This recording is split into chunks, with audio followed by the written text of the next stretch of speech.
Hi, everyone. Good to see you again. My guest tonight is someone who defies an easy description. He straddles the world of art and science and leaves a very large footprint in each. His list of achievements is both intimidating and inspiring. He is a doctor, a scientist, a CEO, a best-selling author, a multi-platinum award-winning songwriter, a poet, a composer, a filmmaker, a painter, a designer, a photographer, a glass and jewelry artist, an international public speaker, a mentor, and a columnist. The awards, decorations, doctorates, and professorships he has received are simply too numerous to mention here. And amazingly, for someone with such a busy life, he has made time to come on to Viking.TV and tell us about it. He is Jan Vincents Johannessen. Jan, welcome to In Conversation. It's lovely to have you here. Thank you for making time to be with us today. Thank you for inviting me. Well, it's a pleasure. Jan, I'll admit that when I wasn't sure actually where I would begin this conversation with you. So let me ask you this. When do you sleep? I sleep a lot, in fact. I sleep a lot. So that's no problem, but it's not regular. Sometimes I sleep at day and sometimes at night. So I get my sleep. I need it. Are you one of these people who gets inspiration in the middle of the night and you get up and write it down? And yeah, that's right. Yeah. Maybe, for example, I can go to sleep at 2 a.m. and then I wake up at 4 a.m. and then maybe I write 3 or 4 songs that I haven't even thought of the topic. I just write them down. I don't know who is telling me to write it down. So I read out that list, that long list of various occupations and achievements that you've had. If we were just meeting at a party, for example, and we were introduced, and I said, "Oh, hello, Jan. So what do you do?" What would you say? I mean, what I'm asking is, how do you see yourself? Now, when people ask me what I do, I say, I don't know. It differs. Sometimes I do this and sometimes I do that. So I don't know. I never knew what I would do when I grew up, and I still don't know. But finally, I have to find out, I think. Yes, when you grow up. Yeah. I mean, I get the feeling that you succeed in pretty much everything that you set out to achieve. And we'll talk about some of those achievements. We'll come to those. But tell me first, have you ever failed at anything? And oh, yeah. if so, how do you handle failure? It depends what it is. I mean, what is failure then? I mean, if you fail, you have to do it better next time. So it's a learning experience. But it's not so that I go and dig a hole in the ground and jump into it if I fail. But then I try over and over again, you know. And the most important thing is that I'm satisfied with what I'm doing myself, but usually I'm not. And I think that is very good. When people who have no idea complain or whatever, I don't care about that. Mm-hmm. I mean, they can't run my life and I don't want to run theirs either. Right, yeah. But I mean, just to tell, what kind of childhood did you have? Were your parents were they very ambitious for you? Were you pushed to succeed as a child? No, not at all. I was the first one in my family, both on my father's side and mother's side, who went through high school, for example. And I grew up in a very poor neighborhood, but it was the best childhood I could ever have. And there was one, I don't remember who it was, if it was Patti Smith or somebody else, who said that she felt sorry for the people who had not had the possibility to grow up in a poor neighborhood and a poor family. Right. What was your father? What did he do? He was working day and night almost. He was a guard in the military, a civilian guard, and then he was fishing every night almost, and he was making garden for people almost without payment and so. So he was very, very hard working, in fact. Unfortunately, he died when he was 64. Oh dear. Right. Yeah.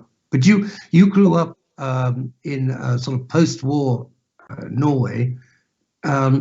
I'm just wondering, because a lot of people, including myself, have the idea that Norway, before the discovery of the oil fields, was a very poor and unsophisticated peasant country that just got lucky when it hit the jackpot with the discovery of the Ekofisk oil field, and then became an incredibly rich country.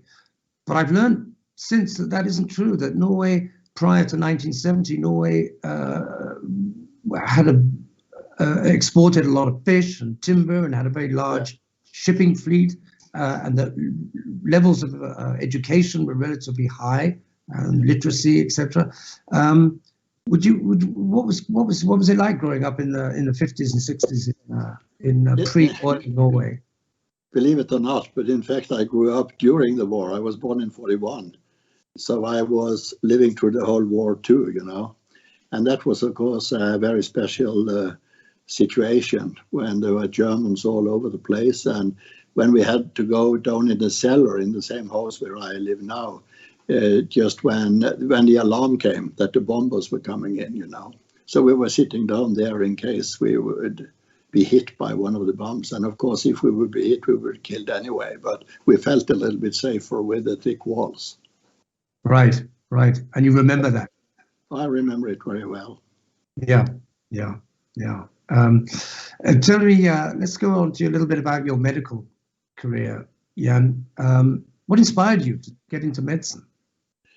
There were probably two things. One of the things was in the house where I grew up for my first 5 or 6 years, where my parents, they rented a very small 2-room apartment up under the roof, very, very small. We had no water closet, no warm water, no nothing, you know.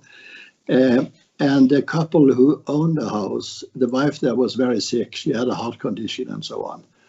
And her husband was working in with some timber or whatever it was. And then she was so sick, you know, and sometimes she had nose bleeding all over the bed and so. And then I promised her that when I grow up, I'll be a doctor and I'm going to heal you. Unfortunately, she died before I could do that. So then I didn't become a surgeon anyway. But that was the one thing. And later it was that when I grew up, me and my friends, we did a lot of experiments. It was a crazy place to live up, in fact. Many of the people in the city and so, they didn't want to go out there because there were these sailing gypsies coming around the fjord, and they were drinking and with knife stabbing and whatever. So that was half of the community. The other ones were Pentecostals, and they were speaking in tongues and so on. So it was a fantastic place to grow up, you know. But we experimented a lot with explosives. Sometimes we stole dynamite, and sometimes we made it ourselves. And I had an accident one day. I had it in my left pocket, and then it exploded, and just the flames went out. And I wondered if I was castrated. That was the first I checked, but that everything was in place. But I had burns down to my knee, you know. So then I was 2 months in hospital, and then I became interested in how the body worked, how the different organs were, and so on, how they functioned. So that's the reason why I went into medicine, in fact. Because you're particularly known in Norway for your research on cancer and the use of the electron microscope. Yeah. I just wondering, we have a picture of you, a very young you with that's an electron microscope behind you. Is that correct? I don't see the pictures here, but. Oh, you don't see it? Well, it's a black and white picture of you in a lab, and there's. Oh, that one, yeah, that's. You see it now? Okay, yeah. That's an electron microscope. That's right. That's one I bought, and started doing it in human medicine, because most people, they did it in experimental animals and so. And some people say that this is a, what shall I say, a potency symbol, but it isn't. It is an electron microscope. And could you tell us what, I mean, in some simple basic terms, what is an electron microscope? You know, if you are using a light microscope, then you see everything in colors and so, but the resolution power is not so good. But here you, instead of visible light, you are using electrons that are going through very, very thin specimens, and then they are scattered and so. And and then the picture is caught on a plate, so to say. So you see it there. So the pictures are in black and white. So I like that. I started that because most of the people, they were making nice pictures of mice and so on in experiments, and I wanted to do it on humans, to use it on human diagnosis and so on. So that I started at University of Bergen, where I did my MD, and then I made my PhD at University of Oslo. So I thought it was pretty interesting, so I did a lot of stuff with that. Great fun with it. Right. Because for 23 years, this is much later, but for 23 years you were president and CEO of the Norwegian Radium Hospital in Oslo, which adopted a rather unique approach to cancer treatment. Could you say something about that hospital and what was special about the approach to cancer treatment? We have a picture. That's what it looks like today.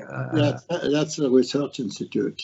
So right. That is only part of the hospital, but it was one of the earliest comprehensive cancers in the world. In fact, it was built up. The first building was built up before MD Anderson and Memorial Sloan Kettering and so on.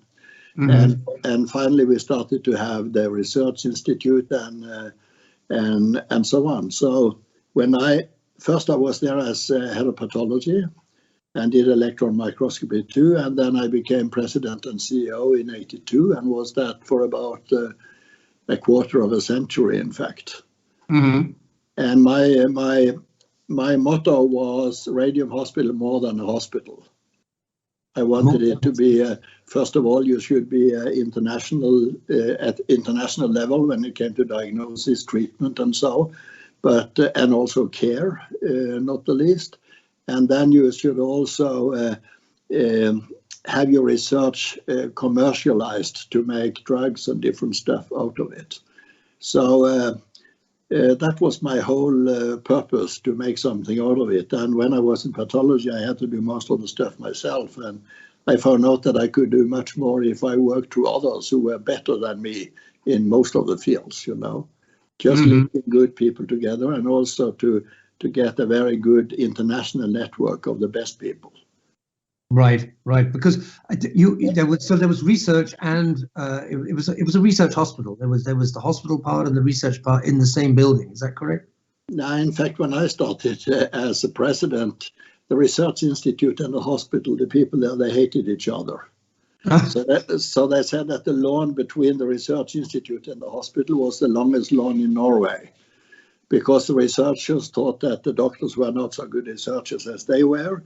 And then the other ones thought that, it's good to be a researcher, then you can play around with what you like, and nobody will ask you what you are doing, and you don't have to be bugged with patients or relatives. So in fact, I built a bridge between the two, that they had to work together, otherwise they would have problems with me, So that was to have a real comprehensive cancer center, that everybody had to work together and to get a culture of innovation and so on. That was the most important, that people work together as a team and not people hating each other. Right. And the hospital itself was, as you said, it was more than a hospital. It had an art library and a well-being center and a swimming pool and gourmet food. I mean, this was pretty radical. It was very radical, and I got a lot of criticism about that. First of all, they said you can't have a swimming pool in a cancer center, because when people are getting chemotherapy or radiation or whatever, it's dangerous. I never believed that. So I said, okay, we'll see. And I said, if no other cancer center in the world has it, okay, soon there will be one, and that will be us. So that was the one thing. And also with food, many people, they think about the cost in the hospital. But of course, if you have cancer and you have problems with appetite and so on, I mean, what you should not cut down on is the budget for food. So then I hired a chef from a well-known gourmet restaurant and said, no, you are going down in salary, but you are going up in job, because now you'll do something important. Wow. So that was also a little bit radical maybe, and also that I opened what is the Montebello Center to take care of the cancer-struck families after they had been to treatment, to get help to get through a very difficult period in time. You can't get around it. You have to get through it, and you need help for that. Right, right. Yes. I mean, what I've read about the hospital when it was created was, basically the whole of Norway seemed to be involved in raising money for it, and and the people were collecting money in order to buy the radium that you need as part of the treatment process. It sounds like a real national effort. Rather wonderful. Yeah, it was in the 30s and so when they collected money and so that was the case. But later it's so in Norway that nobody should be better than the others. So instead of improving yourself to be better than others, you should make problems for the other ones, you know. So that was a struggle all the time. They wanted to close down the hospital many times. Last time was about 5 years ago. So that was a fight to get that changed. I'm surprised you have to keep fighting for it. Yeah. Well. Oh yeah. It's only 5 years ago when they had decided the health administrators of that region that they should close down the hospital. And then I got some good people around me who were very influential and smarter than I was, and then we started a fight. And now the only hospital that is being built is in fact the radium hospital, and it's becoming bigger and better than it ever was. Wonderful. Well, congratulations on that. Whilst you're talking, there's been some questions coming in, and there's one that's relevant. It's from, if I can ask you this, it's from Gitano in Delaplane. Gitano, thank you for sending in a question. And Gitano says, if the world managed to find a vaccine for COVID in less than a year, do you think there is hope to one day be vaccinated against cancer? I read, this is Gitano, I read that the BioNTech Pfizer vaccine was a deviation from a cancer vaccine. Do you think there's a possibility of one day that all cancer is curable by an injection? I mean, the immune system is, of course, very important, because you could see when I was younger than I am now, it was so that it was hopeless in a way. So cancer was not in the mainstream of research. That was heart and brain and whatever. But then they found out that it wasn't that hopeless that people thought.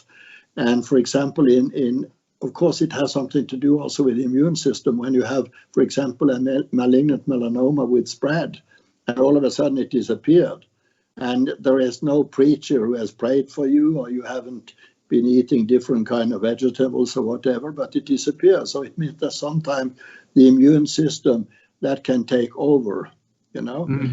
And then to find out what does it. And a very good friend of mine, Jim Allison, in Houston, he got a Nobel Prize in 2018 for that, to find this immune therapy, which meant that instead of less than 5% of those with malignant melanoma with spread would survive, then it came up to 30%.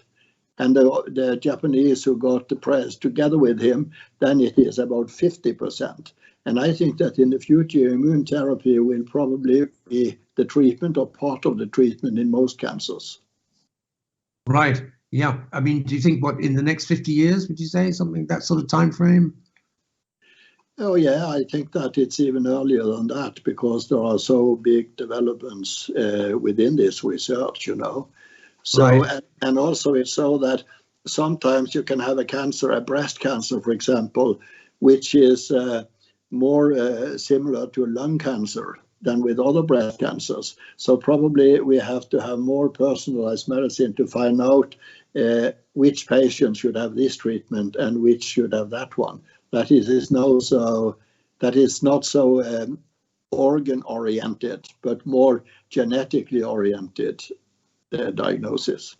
Right. I'd be curious, actually, Jan, while we're on the subject, to know your opinion about the vocabulary that we use when we talk about cancer, which is very similar in a way to the language, the vocabulary we use when we talk about war. We use words like battle and fight, and we talk about victims and survivors, and almost suggesting that if you lose the battle because it's because somehow you weren't brave enough. I mean, do you think we should rethink the language that we use when we talk about cancer? At least I think that we have to think that the people who die from cancer, it's not because they didn't fight hard enough. We shouldn't give them the feeling of guilt that I did something wrong or whatever, which is just nonsense. So, but of course you have to fight it in many ways. But I think that most of the fighting is done by the different kind of treatments that we have, and many of these alternative treatments, so to say, they are not alternatives. At best, they may be additional treatment.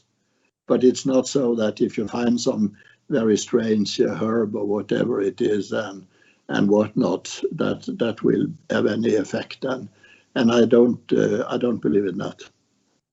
So you're not a fan of homeopathy or alternative treatments? Yeah, they can. If it doesn't harm, it's okay. They can do what they like for me, and that has always been my credo. That people who have cancer, it's their cancer, it's their disease. They have to decide what they will do. They should not do something because some people say this or that. And when people from my hospital, when they went somewhere else in the world because they had read some on internet or whatever, I said, you can go where you like, but the Norwegian government will not pay for everybody to go everywhere in the world to try out stuff. But you can do it yourself. And if it fails, you are just as welcome back, maybe even more welcome than if you didn't go there, because then you will probably need us more. And you shouldn't come back and be ashamed that you tried something else. Right. Yeah. Okay. Let's move forward. You wrote a book called The Art of Living. And you being you, it became Norway's best-selling non-fiction book ever. Yeah. Which and in it you describe very movingly an incident in 1993 in which your son Runa was attacked in the street and nearly died, and his life was completely turned upside down, and yours as well, I imagine. Can you just tell us? Because I know it was a big event in both of your lives. Tell us what happened and how you dealt with it.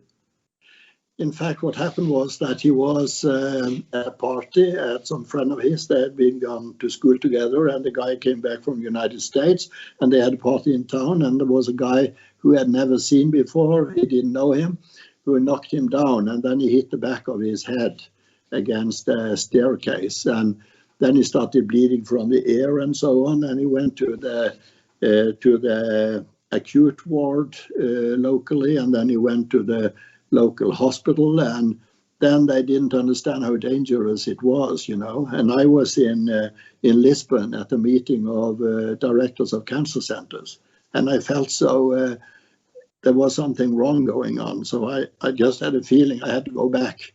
So I took a plane over Heathrow to Oslo, and in Heathrow, the stewardess called me up and said that I would have to call my secretary immediately when I landed in Heathrow. And I called her, and she said there had been an accident, and I thought it was something in the hospital. And then she said it was Runa, my son, and I thought, crashed with his motorbike or whatever. But then she said he had been mugged by somebody in the street, he had a brain operation, and that he would probably not survive until I got to Oslo. So that is, in fact, the small distance from Heathrow to Oslo is probably the longest travel I have ever had. It lasted for months, I felt. And yes. When I came in and he was operated, that was, of course, a shock. And how long was he in a coma for? He was first in a coma, and then he was put in an artificial coma to calm down his brain, so to say, because the brain was almost exploding. There wasn't place for the brain inside his skull, So that was for about 6 weeks. And then it came and went, and every time you thought it was an improvement, then they had to operate him again and so on. So that was a very tough period. But I think I wouldn't have had that again, but I think it's always good for doctors or whatever it is, health personnel, to be a relative, because then you know what other people are going through. And how is he now? No, he is fine. He's not exactly like he was before. He was studying medicine and had to stop that. And then he has done different kind of stuff. So now he's working half-time as Norwegian television too, doing all kind of stuff. And he's doing, under the circumstances, very good. His intelligence is okay. He's skiing and all kind of stuff. But very often when he comes into problem, he very easily gets stuck in them, so to say. So it has changed a bit, but it's a miracle, because when he was in the hospital, nobody thought he would survive at all. And that means that the treatment he got, apart from one doctor, was very good, who never gave up. Some of the others, they were a little bit sloppy, I would say, and that irritated me a little. That was, James, could you put the photo up again of Rune? It's a rather lovely picture. I was wondering, did you take that picture? I took that picture after his treatment and so on. And you can see he has combed down his hair so that you wouldn't see the cuts in his head. No, but it's a very striking picture, and I think what I really genuinely like it, and one of the reasons I like it is because he looks at the same time he looks strong and weak.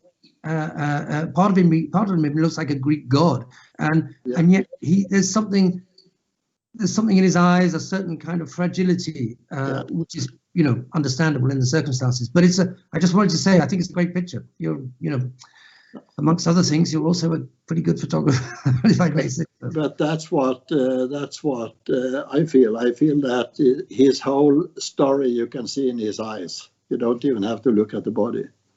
The window to the soul. Yeah. No, indeed. Right. Yeah, let's talk about painting. Now, there's two paintings behind you. I'm assuming they're yours. There was a man who was very important in your painting career. I guess he was your teacher in a way. The Norwegian artist Jakob Weidemann, who is a very famous artist in Norway. Tell us about him and your relationship in painting. Yeah, in fact, I got in contact with him because I had been on a television, on a direct program, whatever it was, if it was in news or whatever. And then my secretary said that Jakob Weidemann is on the phone, and probably she thought it was just somebody who wanted to pull my leg, So then he said, it's Jakob Weidemann. He said, I saw you on television yesterday. And I said, okay. And he said, I want to give you a picture. And I said, that's nice. And you have to get up now tomorrow. Can you come and pick it up? And I said, but I'm going to New York, to Columbia University tomorrow. So I will not be back until after 2 weeks. Mm-hmm. And he said, but I can have somebody pick it up if you like. No, you have to pick it up yourself, he said. And the paint is not dry anyway, he said. So come up in 2 weeks. And then he said, then you come up at 11 o'clock. And then I'll give you dark bread, and I'll give you egg, sunny side up, and then you'll have coffee, and that's 11, and you have to leave at 11:30. Then you have to go. I said, that's okay, and I was sitting there and getting this stuff, and we talked back and forth on different kind of stuff, and then I said, no, it's 11:30, I'm going. Mm-hmm. And he said, no, you can stay longer. I said, no, I have a hospital to run. Somebody else can run it. No, I said, we had an agreement. I should go 11:30 and I'm leaving. And then he was a little bit surprised about that. So he said, do you have anything to do next weekend? I said, not anything particular. Okay, come up then. So then I stayed during the weekend, and that turned into a very strong friendship. He taught me a lot of painting, and I kept track of his different problems with health, and he was also a dipsomaniac, drinking every now and then. So there was a lot of stuff to get up. And at one time I said to him, I'm going to bring up some pictures to show you. And I said, do you paint? call it what you like, but I make some pictures, I said. So I come up and I put the pictures around the walls in his studio. That was, in fact, in his living room where he used to paint. And, and then I said, what do you think? And then he looked at the pictures and he looked at me and I said, I think you should give these pictures to some people you don't like. Oh boy. So then I started laughing and he liked that, but I started laughing. And his wife, Anne, who was a very good critic and a fantastic person, she said, but I like them, Jakob. I think they are good. And he said, no, they are Esperanto, he said. These pictures, you can buy them in New York, Berlin, whatever you like. You have to find your own voice, you know. So come on, I'll show you. Take this picture out. It was a watercolor. And then he took a swamp with water and he started rubbing on it. And I said, stop this rubbing, Dan, because now you almost make a hole in the paper. And he said, doesn't matter, a hole doesn't matter. But what you did here, he said, well, you were using water paint to make a painting. If you make a watercolor, it should be inside the paper. The paper should breathe the color. Oh, wow. So that was the way it was all the time. So it was very interesting. And after a while, he found out that I wasn't that bad. So in fact, he was more interested in my painting than his own. And we got some criticism later when people made a book on him and so on, that at that period, we painted so similar that people didn't know if it was him or me. And that was very bad both for him and for me, but mainly for him. So I had to paint myself into his thinking, and then I had to paint myself out of it again, which was a struggle times two, not the color Knausgård struggle, but another struggle. Oh dear. And what do you paint? Are you painting from life or from memory or from, I mean, your paintings that maybe, James, we can put some up whilst Jans is talking about them. What influences you, Jans? What gives you what gives you the desire to paint? No, I feel that is a way to, I feel that is what Weidemann said. He was an alcoholic, as I said. Dipsomaniac, could drink for weeks at a time and go crazy. And then afterwards, he would then paint just like crazy again. So he said, you know, when I have problems in life, he said, then I get drunk and you paint. So that is your way of drinking, he said, and that's probably true. And that means that when I'm in a very bad mood, then I have to paint bright, light colors to get myself up. And when I'm in very good humor, I can paint black if I like. That's no problem. So it influences me very much psychologically, in fact. But it's a way for me to cope with life probably and problems elsewhere. Really, there's a picture we have here of you working in your studio. That was when I was making lithographs, so that I just getting the color out. Yes. And you also, Jans, you also work with glass. You've designed, I don't know whether you made them, but you certainly designed some other beautiful vases. There's one picture of you here holding one. I really, I mean, I honestly mean this. I think they're really rather beautiful. Yeah, this one, you know, my wife, we are not married, but we live as if we were. For the last 25 years. She is a glass artist. She's been trained in Sweden at Costa Boda and so on. And people, that's a good story too. People ask me, when did you two meet? And I said, I met her 2 days after she had married somebody else. And that sounds a little bit dramatic, but it's true. But we had nothing to do with each other for quite a number of years. And then we ran into each other, and we were at the time in our lives that we were ready for something new, so to say. And of course, she was a little bit younger than me. She was 24 and I was 54. And most people thought it wouldn't last, you know, but now it's been lasting for almost 25 years and it's better all the time. So then I wanted to make glass too, because there was something with glass, the translucency and everything. And she was working with Magnor glasswork. And when I was sitting up there, they said, why don't you make something too? And I thought I had to make something that I hadn't seen before, because I'm a Gemini, you know, and then you are double. So I made these vases called Gemini that you could use them upside down and so on. Yeah, I love the fact you can just flip them over. That's brilliant. Right. Yeah, that's just That's so right. clever. So, and you see that I put also the flowers down inside the water and so. I love that too. It's wonderful. Yeah, it's a great idea, really. Yeah. Oh, those are the factories. They didn't like us as much as you and I. So that is also nice to know.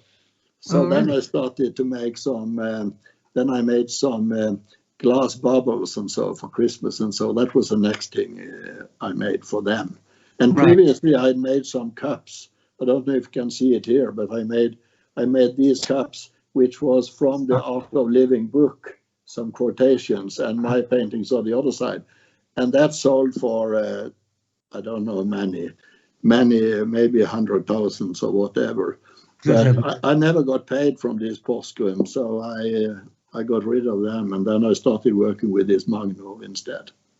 Right. Some people don't pay. So I've heard. Yeah. Well, when you're not, Jens, when you're not curing cancer or painting or writing books or designing vases, you compose songs. One of which was chosen as the official song for the 1994 Winter Olympics in Lillehammer in Norway. Yeah. And it was sung at the opening ceremony by that brilliant Norwegian singer, Sissel, who's a great friend of Viking and well known on this channel, and the great opera tenor, Placido Domingo.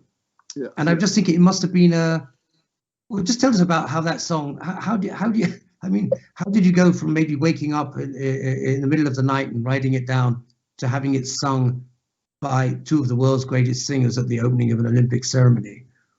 Yeah, that song came about in another way. It was the guy who made the music. It was a competition. The different companies, Sony, Universal, and all of them, they formed something called Phonogram or whatever to make a competition for the best song for the Winter Olympics. And I think there were 22 of the best songwriters were invited. I was not invited, but the guy who made the music, Svein Gunnarsson, who had big hits with Sissel previously, he was invited, and he had gone to some lyrics writers and he wasn't happy with what they came up with. So he came to the hospital in the evening on a Thursday, and he said, the deadline is Sunday, he said, and could you make lyrics for this song? And he had a cassette that he gave me. So I said, tomorrow is Friday. Friday I'm busy, but I can do it on Saturday. So we sat together, and then I wrote the lyrics, and he was playing on the piano and whatever. And we decided what we are going to do is that we are not going to have skating and skis and hockey and whatever, because there are so many disciplines. We'll have something, we will have the Northern Light in a way, which was a symbol for the Lillehammer Olympic. We'll have the fire of the Olympic flame, etc. And that's what we made. And then we sent it in on Sunday, just before deadline. And I forgot the whole thing, as I usually do. And some months later, they called me up and said, you wrote something for the Olympics. I said, I don't remember. And they said, that's all that song. They said, yeah, you won. And we were very happy, because everybody liked aha, that you had one of the guys I saw on yes. All of these participated. So we were very happy that we won. And now it has, in fact, got a new life, because now the people who were not even born at the Olympics, they sing it. And during this pandemic, it has been some kind of a uplifting song, to say. So people have sung it who wasn't even born at that time, you know. And also the Norwegian women handballs team, national handballs team, when they win a match, then they always sing it in the bus on the way to the hotel. That's wonderful. I love that. And Sissel sings it on 17th of May, and she sings it before Christmas and after Christmas and whatever. So it's become very popular. And do you play an instrument? I don't, because when I grew up in this neighborhood, nobody was playing any instrument. My uncles, they were playing guitar and different things. And I wanted to play harmonica because I thought that was very good to sit in the back of the boat and play harmonica and eat shrimps and drink beer and chase girls. But my father said that harmonica was not an instrument. So I said, I'm not going to play a violin. I said, if I go with this a violin case, I'm only doing if there is a Tommy gun or something into it. But and piano, no, I don't want to do that. So that I regret that very much, that I don't read notes and I don't play an instrument, which is a shame. But I see that most of the big singers and so on, and one Mickey Raffal, who is the best harmonica player in the world, they don't read notes either. No, I've heard that. Yeah, I mean, I'm just feeling quite. I'm not happy, but I'm sort of slightly happy to have found something that you can't do. Yes, if you don't mind me saying so, because the list of things you can do is so long. Anyway, it's nice to know there's still things to do. A lot. Because you've squeezed so many lives into one. Some people would describe you as maybe as a workaholic. Is that a fair description? Well, yes and no. I mean, I'm concentrated when I work on something, but still I keep my eyes and ears open what's happening around. So most of the people, they are focused on one thing, but I'm focusing also at the same time. I can think of 2 or 3 things at the same time. They say that is something that only women can do. I don't believe that. Maybe I'm female then in the wrong body, but I can do different things, and that irritates people sometimes because they don't think that I listen to them because I do something else. And I do this kind of calligraphy that people are, even in China, are impressed by, but that's something I found out myself because I had to sit in a lot of boring meetings, and then I was playing with this calligraphy stuff, and people thought I was making notes of what they said, but I wasn't at all. And have you been spending your time during this pandemic? Great. For me, it has been, I mean, for other people like Torsten and those who are in these kind of industries, for me, it has been a pandemic bubble. I've been very careful not to be infected. And I've been writing songs. I'm running 3 or 4 different foundations, mostly on Teams now. And I've been painting. I've been painting pictures, painting shoes, painting fashion clothes, and all kind of stuff. So I've had a great time because then nobody is bothering me. Yes, there are advantages. Jens, a lot of people watching will be grandparents, as you are. And one thing I did want to discuss with you was how you perceive the role of grandparent in the upbringing and education of children. Now, one of the reasons I'm asking you this is because when some of my siblings had children, my father, who really never showed much interest in being a father, suddenly became this completely different person and a wonderful grandfather, the kind of father I wished that he'd been. Not that he was bad, but he just suddenly developed this huge interest in his grandchildren. And I'd just be interested to know how you would define, if you can define, the role of a grandparent in a child's life. No, I think that's great. I remember when I was a child, I mean, the secure point in my life, in fact, was my grandmother, because I could always come to her.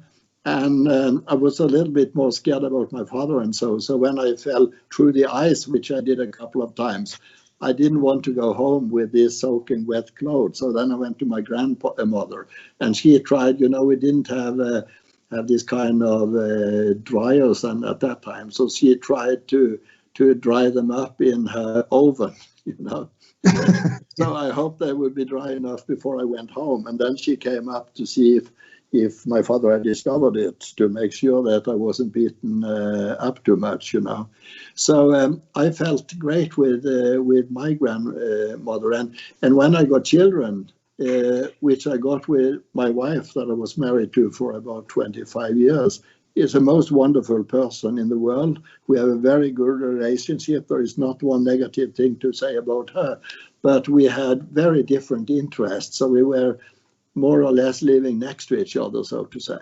Yes. But if I hadn't had that marriage, I wouldn't have these 3 wonderful children that I'm very proud of, and not even the grandchildren that I have, you know.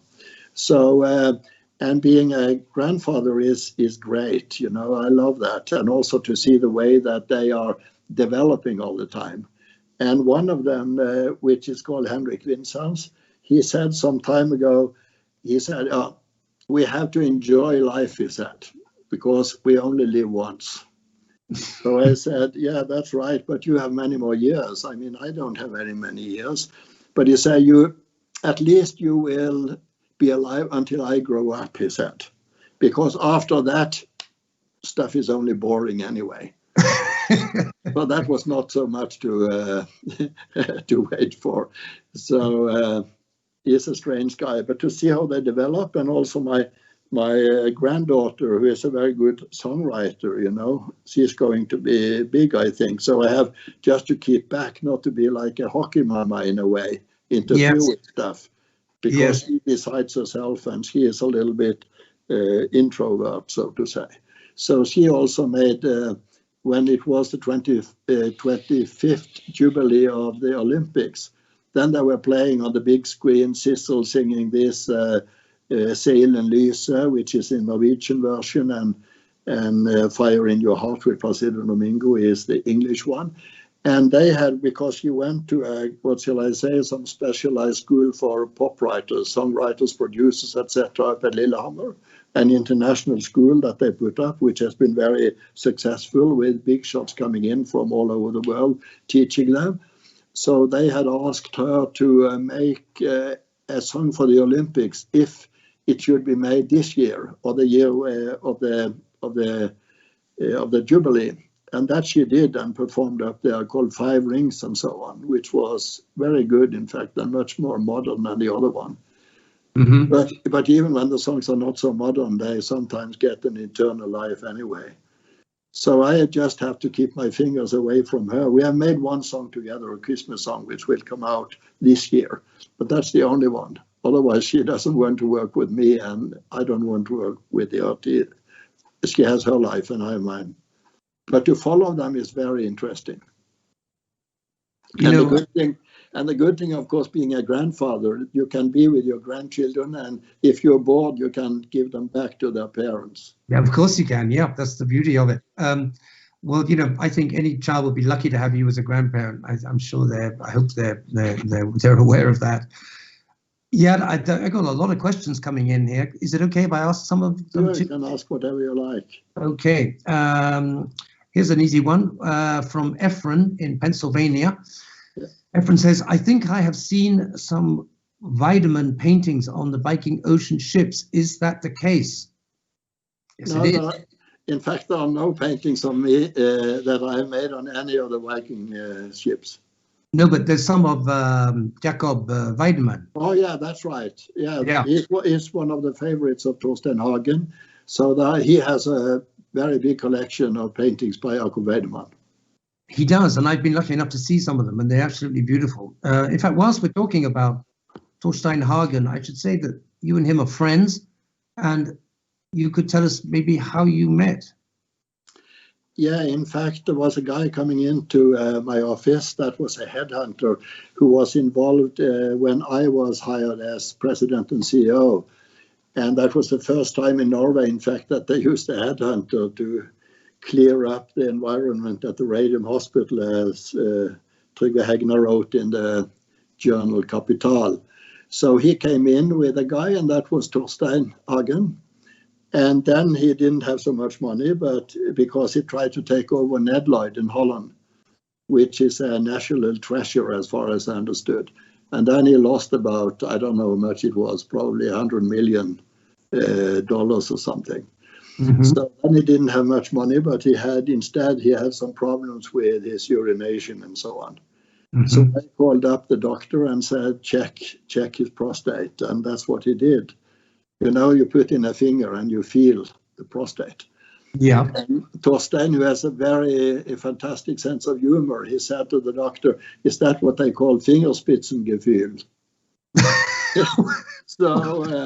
That it was, and then he was not living in Norway, so he was treated in Germany for his prostate cancer, and that is now must have been more than 30 years ago. So he has been well ever since. So he is a former cancer patient. He's not a cancer patient.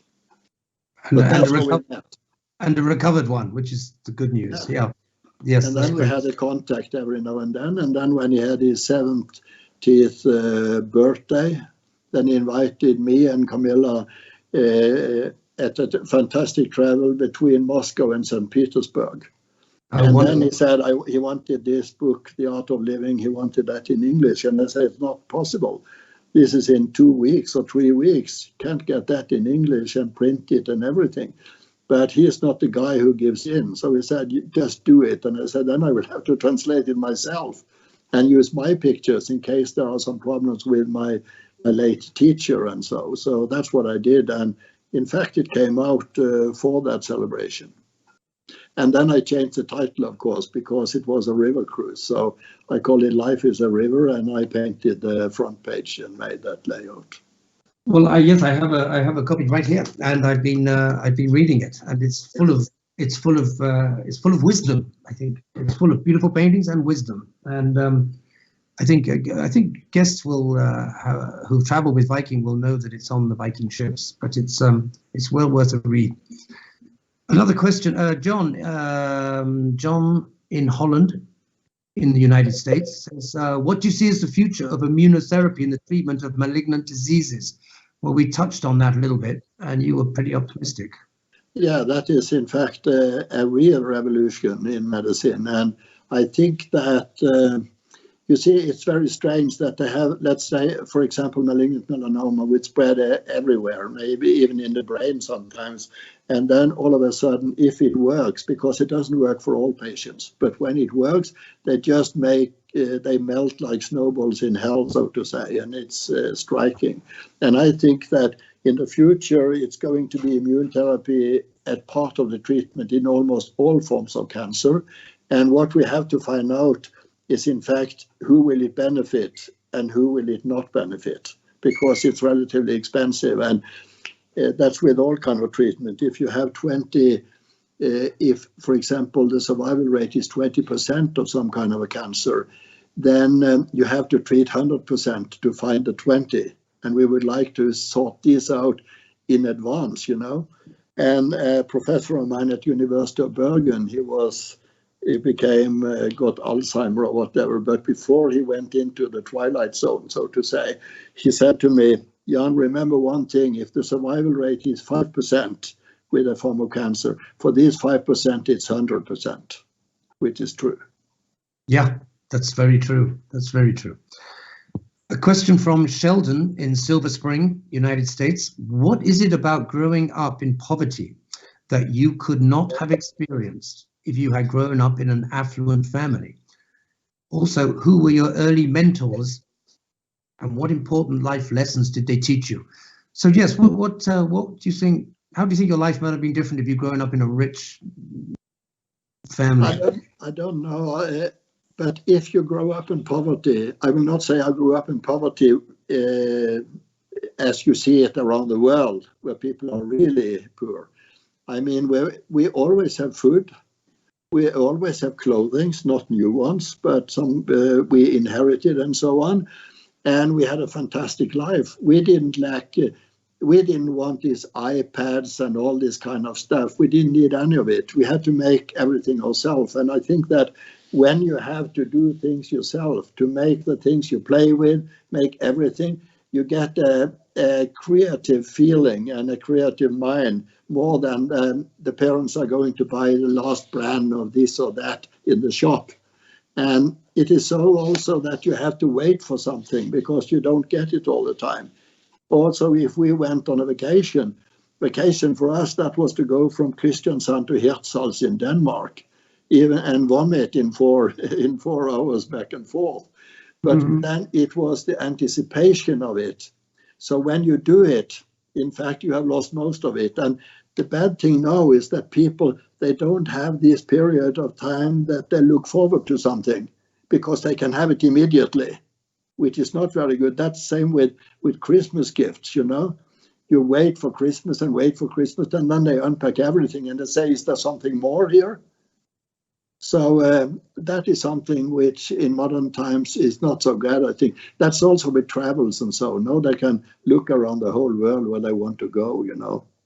It's not a great experience always. I quite agree with you, and I certainly agree with you about the pleasure of anticipation. Yeah. You know, it's the waiting for the girl on the train when you're on the platform. That's right. And yeah, before the train comes in. That's the. Yeah.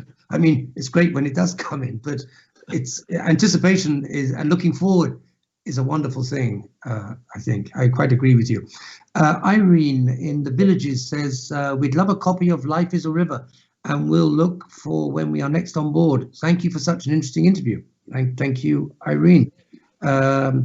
Janie in Chesterfield says, no comment, but a great interview. Mr. Johannessen, you are a Renaissance man. Thank you for being so inspiring. Well, I second that. And thank you, Janie, for saying that. Diane says, fascinating interview. Nancy Thompson in the United States says, I am so sorry about your son's accident, and I'm glad to hear that he's living a full life now. Nice to know that there are people that have many interests that they are able to move in and out of freely. Congratulations on your wonderful life. Barry in Saratoga says, what type of foundations does Dr. Johannessen run? Who and what are the beneficiaries? Yeah, I can say the three most important ones. The one is called the Radium Hospital Foundation, where I get many people I get from legacies and bequests and so on. Very often it is patients and so that I've been in touch with. For example, during this period, pandemia, a lot of people are calling me, not only with cancer, but because they know my name and so. So I usually have 3 or 4 a week, and we don't charge them anything. It's free. So I don't give the treatment, but I say where they should go and where they should not go. And if they go somewhere abroad, I say you can go there, but there I wouldn't go. But go there, but then you would have to pay it yourself if you could have the same treatment in Norway. But if it is so that you can have the treatment elsewhere and it should have been in Norway, then the government would pay for it, you know. But very often it is so questions that people, they go into the doctor and out again and they forgot what they should talk about and whatever. So I have 1 or 2 colleagues working with me on that one, and then they can sit the whole day and discuss with him, and we find out what they should do and explain what's wrong with them. And then we are buying a lot of stuff. We buy at least every year, we buy quite a number of millions from this foundation that we get in for new equipment, so that the Radium Hospital should be among the best in the world. And also to keep this network I built up working with Houston, New York, China, Nepal, all over the place, you know, so that's a lot of work. So that is the one. And then we also have one where we give the money to the patients who are poor and maybe are losing their job, and the other one gets cancer and whatnot. And then we also, I have another called the Laurel Foundation. That was a lady in England. I didn't know her, but she knew about me, and she gave us some money so that I could have apartments in Oslo where cancer-struck families treated at the Radium Hospital. They could stay there with free red wine, white wine, fruit, flat screen, whatnot, so that they felt it was in a way home away from home. So that means with the 6 flats I have now, it means I have 300 guest families a year, and then they call me if they have some problems and so. But it's a very good feeling that you can help people when they are in difficult situation, and they call me wherever I am in the world, and I always take the telephone. So that's probably why I became a doctor and not somebody else. That's a perfect answer. Thank you, Jens. A question from John in Holland, in the United States. Oh, no, sorry, John, we did your question already. Emily in Ettingen, excuse me if I mispronounce it, who says, what would you say are Norway's greatest contributions to the world, either in terms of science or culture? That's a good question. I don't know. Yeah, oh, if you go to culture, of course we have Henrik Ibsen, and for 8 years I was a chairman of the board of the National Theatre in Oslo, which is the theatre of Henrik Ibsen, so to say. So he has, of course, had a great impact. And then we have, of course, we have Edvard Munch when it comes to painting and so on. So we have some great people, and then we have some who are hot for a while and not so hot after they die. That's probably the reason with most of us. Then we don't have this. Well, I say Milan Kundera, he is always talking about that you have the small one and the large one. The small one is that the people who you've been living with, they remember you. The larger one is that other people do, and the big one is, of course, that people all over the world know you, but very few come to that. Yes. Sorry, give me 1 second. Alain in San Jose says, it seems that Norway has handled the COVID pandemic better than most nations in the world. Why do you think that is? Good question. Yeah, I think that they have been very strict, in fact, and that people have accepted that they were put in quarantine, that they have to live in their own bubble, so to say. So I think that is one of the reasons. I was a little bit surprised that we did it better than Denmark, because when this epidemic started, then I was in Copenhagen and I felt that they had a very good grip on the situation, because we had rented from an artist, we had rented a very small 2-room flat for 2 months to be there. And I said, no, I'm not going to Copenhagen, I'm going skiing in Austria. I'm going to do downhill skiing. And then Camilla said, no, we're going to Copenhagen. I said, no, I'm going skiing. So then she put us on a trip in February. Otherwise, we would have been there in March.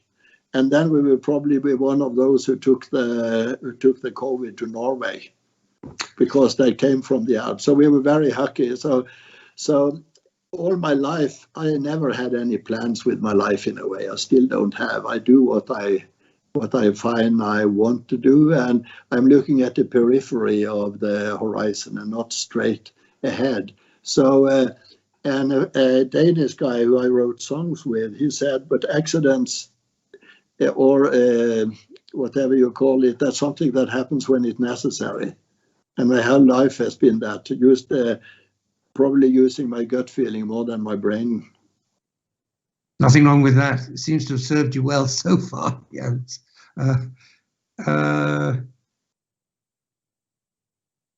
Okay, I mean, there's a lot of questions coming in. Just forgive me 1 second. Domenico in the Vatican City. Gosh, the first time we've had a question from Vatican City. Maybe this is Vatican. Yeah, it says, bellissima conversation. Have you ever visited Italy? What did you retain as inspiration to bring back to Norway? Oh, I love Italy, in fact. I have visited quite a number of times, had a lot of cooperation with them through the Italian ambassadors to Norway and so on. Dealt with a lot of patients from Italy. Was also a good friend of one who was head of the cancer center in my land, and who also was Minister of Health for a short while. And so, in fact, yeah, I have a very close connection with Italy, and I love Italy. I also love the way that they are, in a way, what shall I say, they're into improvisation and so on, more than some other countries which are very strict in their plans and everything.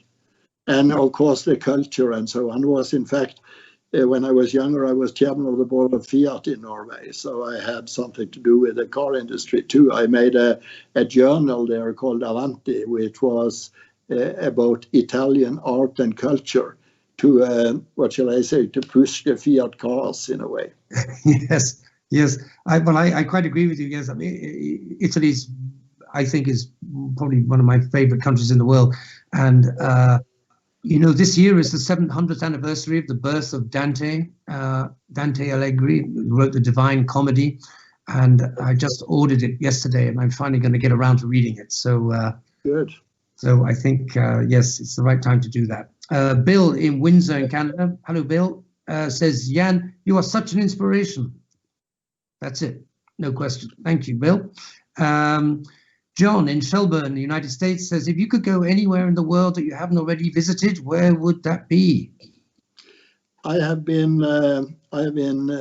can't say I've been all over the world with these corporations and with painting exhibitions and whatnot. But there are two places I haven't been, and that's strange. The one is Australia and the other one is Africa. I've been working with Africa, but I haven't been there. I work with some colleague of mine at Oxford University at Oxfam system and charities and whatever, but I haven't visited Africa, and I have to go there. Want to go to a safari too, not to shoot animals, but to shoot them with a camera, probably. Yes, yes, yes. Wonderful. Just bear with me. Michelle says, wonderful photo of your son. I see strength in his eyes. Yeah, I agree. That was a lovely photo. We've had the noise. Okay, here's what I wanted to ask you. Yes, Maureen in Winter Park says, how much has oil changed Norway? And does the law of Jante still exist? Maybe you better explain to people who don't know what the law of Jante is. Yeah, that was in fact, it was a Danish author called Axel Sandemose. And Jante, that is a small city or a small village in Denmark. And where people had a rule, don't think you are somebody. Don't think you are better than us. Don't think you are wiser than us. So it was, in fact, a law to keep everybody down.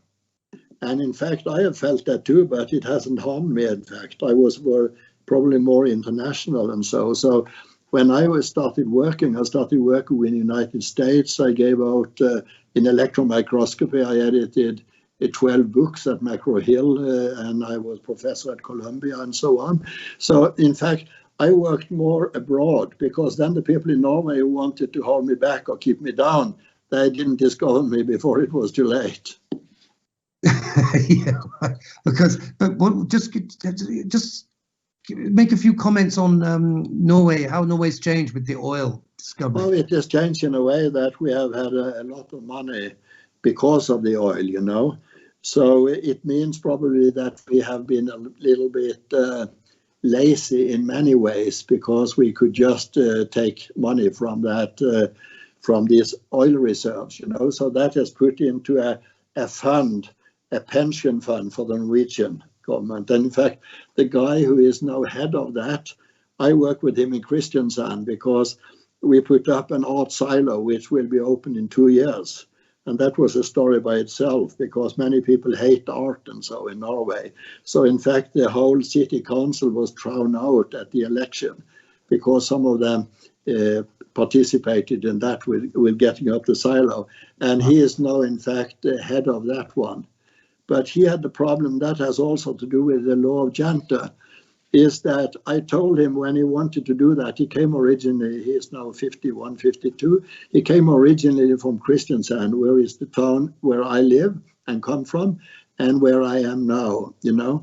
And then he went to London, and he was a hedge fund guy, and he made a lot of billions, in fact. And I said to him, if you think that people will praise you, just forget it. You have 4 of the worst things you can have in Norway. One is you're rich. People who are not rich, at least, they hate people who are rich. And those who are rich hate people who are richer. So that's the one thing. And you're young also, doesn't help. Secondly, you don't pay taxes in Norway. You live in London. That is also a problem for you. Thirdly, you're a hedge fund guy. And hedge fund, that is the worst name you can say in Norway, that you're a hedge fund guy. And also you have something to do with Cayman Island and so on. So for this 4th, you have bullseye on all 4, I said. So don't think they will praise you. And they didn't. Wow. Okay. Lindsay in Oxford says, simple question here. What is your favorite place in Norway? Where I live now, in Kristiansand, in fact. I knew you were going to say that. I knew you were going to say that. Yeah. But there are other places which are just as wonderful in northern Norway, in Lofoten. I was in fact the only doctor in in an island up there called Andøya. They also have a space, send out space stuff up there. And that was fantastic, in fact. It was also fantastic because I was the only doctor there, so I didn't have to quarrel with other doctors who should go to take the visit and so on, had to do everything. But that is fantastic. I love Norway, in fact. And previously I thought that all other countries were more exciting, but the more I travel, the more I like Norway. Well, that's perfect, because that's where you're living, in the house that you were born in. And I think that's just beautiful. That's right. Yeah, you are, you're a remarkable person. And on behalf of myself and the people watching, I'd just like to thank you for sharing some of the insights and observations that you have with us. Thank you so much. Because there's one thing I'd like to ask you, though, just before I let you go. It's a kind of, I'm appealing to the philosopher in you. Can you just tell me how would you define a life well lived? No, I think a life well lived is that you're satisfied with what you have. In fact, on this cup I have here, it says what you have is what you have here and now. Yeah. And that you have to be satisfied with that, but not satisfied in a way that you sit down and relax and think, oh, this is wonderful, I'll sit here. It means that you also will have the possibility and exploit the possibility to expand yourself. That's the same you said with the gym, and so you have to train your muscles. That's more important, in fact, than running when you are more than 50 years. I know I'm a little bit more than 50 years, but you also have to train your brain, because that is a muscle too. And otherwise it will just atrophy and go to pieces. I see some friend of mine, that is very bad when I see them. I get very sorry for them. When they sit there, they don't know how to operate the computer. They can't do this, they can't do that. And some of them feel happy when they sit, they buy a house in Spain and they sit on the beach. And then the man says to the wife, oh, this is wonderful. And she says, yeah, this is wonderful. And then typically in Norwegian, and in particular the city where I come, the other one said that will never last. Because there is an old saying that every pleasure you have on earth will have to be repaid later. So people want to wait. So we should take our brains to the gym. We should take our brains to the brain gym and the muscle to the muscle gym. And we should do new things all the time. And many people are so afraid of failure, which you told about years here. Of course you can fail, but what's the reason? Most people think that if they fail, those who critic, they will think about it all the time. Oh, that idiot, did you see he failed? Did you see he failed? Did you see he failed? But most of the people, they don't care. Many people don't even care if you die. They will say, oh, did he die? Oh, that's terrible. Oh, I don't think how I will come over that. If you go to the supermarket, could you buy me some oranges and whatever? It doesn't last longer. But in your head, it's growing. And that means that people are very afraid of breaking barriers and trying new things.